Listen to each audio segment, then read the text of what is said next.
Hey everybody, this is Andy Bennett with the CSS News Civil War Interpretive Center. We're back with video 7 of our Civil War Diseases series. Take a pause.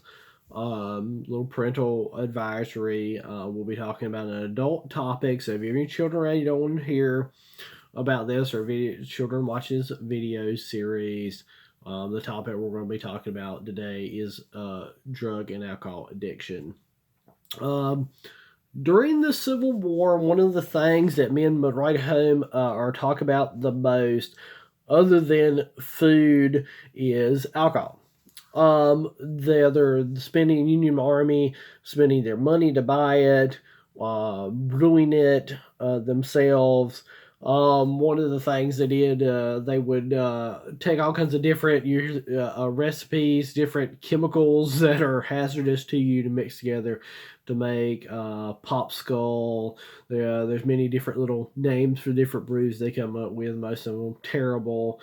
Um, During the Civil War, 1 out of every 220 soldiers had to be treated for what they called alcohol problems. We really don't know from the medical records what they mean, and we don't know if that meant those are just hangovers or severe drunkenness or sickness from alcohol poisoning. We don't know exactly what alcohol problems were, but about 1 out of every 120 soldiers in an army of 600,000 Union soldiers is a lot of people with problems from drink. Um, as you can imagine, being a soldier, suffering maybe a traumatic wound yourself, or seeing your friends and family around you in dying of wounds and disease, as we talked about, it's pretty traumatic. So escapism, some people escape to a bottle and drink. Um, the other big thing during the Civil War, you have people being wounded. You have 175,000 wounds to the extremities with their arms, legs. You have 30,000 amputations that there are treating that pain.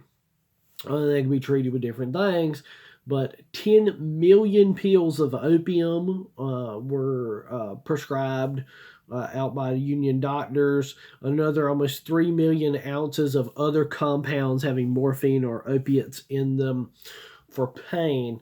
The other thing is you have, as we talked about, dysentery, diarrhea, and some of our previous videos being big killers. You have 2 million cases of dysentery and diarrhea. Well, opium, one of the side effects of using opium is binding up the bowels. So they would prescribe opiates to calm or seize up bowels to keep people from dying of dysentery through dehydration.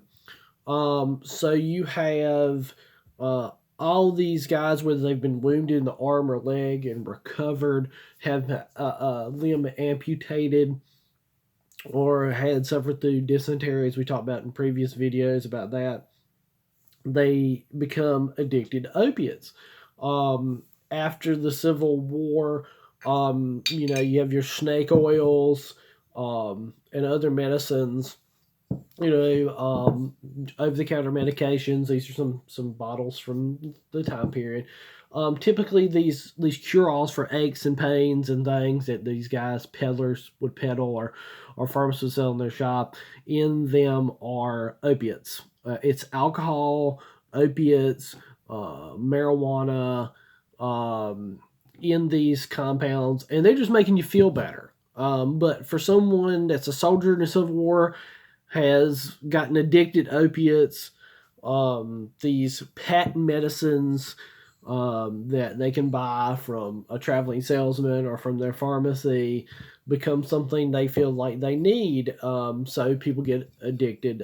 Soldiers got addicted to opiates during the war, and these patent medicines post-war, people become addicted to them.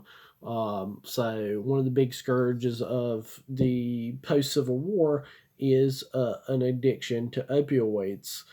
Um, Hopefully you're enjoying these videos, learning something.